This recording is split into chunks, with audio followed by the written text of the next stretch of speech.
Join the conversation on Facebook and Twitter with Good Day Dakota. 5:43, welcome back. All right, well, snow can be gentle and a welcome sight, and it can also be monstrous and life-threatening. Either way, it all adds up throughout the year. New this morning, meteorologist Amber Wheeler is here to answer a common question we all have at this time of year. That's how much snow has fallen across our state. Amber? Yeah, I hear it all the time, and I've always said that weather can play tricks on our brain, and sometimes our snow numbers can really surprise us. So here's a look at some of the snow totals across the state so far this year. Some of these numbers may not be what you think. For instance, let's look at Ashley, almost 65 inches of accumulation so far this year. We've had several systems that have impacted this area quite a bit. If you look at Ellendale and Streeter, they're going to have the same numbers there, but we've got 38 inches for Minot, just over 38 there, just under 39, I should say, for Bismarck. Even Grand Forks and Fargo, they're almost 40 inches for the year. Now let's take a look at some of the averages, and it's also important to note that these numbers are really all over the place. Snow doesn't fall in uniform all winter, so notice that Ashley has doubled its average for the year, so we're well above average in Ashley there. Bismarck has already seen 50, or I should say is the average is 51 inches there, almost 50 inches in Minot. So here are the areas, I did the math here for you. Here are the areas that are already above average for the year. And so again, it's no surprise that Ashley is going to be yellow there. But something that's important here, it's not just the numbers themselves, it's also how we get them.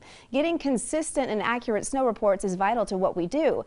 And we need a running total to actually get these averages. The average number comes from consistent reports over 30 years. And a question I get often is, why don't you have a number for my town? Well, it's simple. I haven't gotten a report yet. And so snow isn't like rain. That's something to remember. We don't have a gauge that can just give us a number. We need measurements by hand. And this may come as a surprise to you, but many people don't measure snow in the correct way. First, if you know a snowstorm is coming and you already have snow on the ground, it may be a good idea to go and measure before and after the storm. And when you head out to take a measurement, walk away from your house. Any buildings, fences, these can have a huge impact on how snow accumulates. Also remember, if you go outside onto your deck, that's also going to give you some high numbers as well, as opposed to what would be out in the middle of your yard.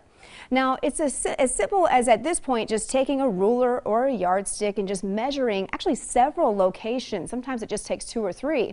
Then take the averages of those locations, and that's what you send in. Now, historically speaking, we still could be seeing snow through May, and this is why I'm doing this piece here. Here are our monthly averages in snowfall. Again, this is average, what we typically see on a given year.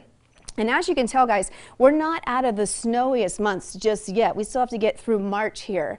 And if you want a better look at these maps that I made here, you can head to our website, kxnet.com. I've got all of this here and more, and you can get a look at some of your averages. And also, if you didn't see your number on the map, send me an email, awheeler@kxnet.com. I only have so much space on that map, and I can probably get you a better number for your town. And if this depresses you, which I know both of you, so you might be a little, might be a kind of a Debbie Downer here, we got 28 days until calendar spring when the averages will be in the 40s by then. So we're kind of climbing every day. So there is light at the end of the tunnel. And that doesn't seem like anything to me. I'm one of those who I prefer the snow over the bitter cold. Sure. Yeah. At least you get that snow in March. We have warmer temperatures. It usually melts a little quicker. Cover your ears okay. when I'm on air next. Because you're not going to like what I have to say. Okay. All right. Not something for everybody, I guess. All right. There's still plenty of news and weather ahead this morning on Good Day.